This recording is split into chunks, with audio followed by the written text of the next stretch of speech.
Perkenalkan, nama saya Christopher dari kelas 12 IPA 6. Hari ini saya akan menjelaskan mengenai sistem transport elektron dan siklus Krebs pada respirasi aerob. Siklus Krebs merupakan salah satu tahapan dalam respirasi aerob pada katabolisme. Maksud dari katabolisme itu sendiri adalah reaksi pemecahan atau penguraian senyawa kompleks menjadi senyawa organik yang lebih sederhana. Proses katabolisme ini dibedakan menjadi dua, yakni respirasi aerob dan respirasi anaerob.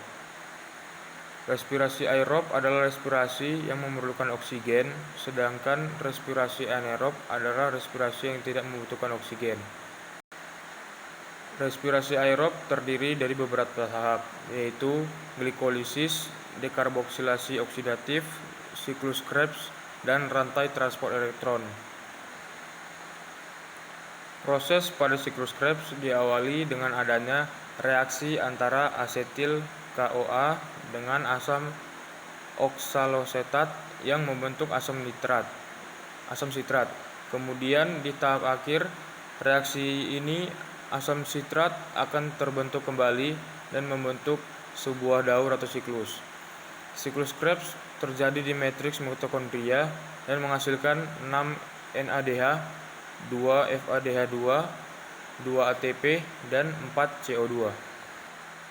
Pada sistem transport elektron, setelah mengalami siklus Krebs, respirasi aerob akan menuju ke tahap sistem transport elektron.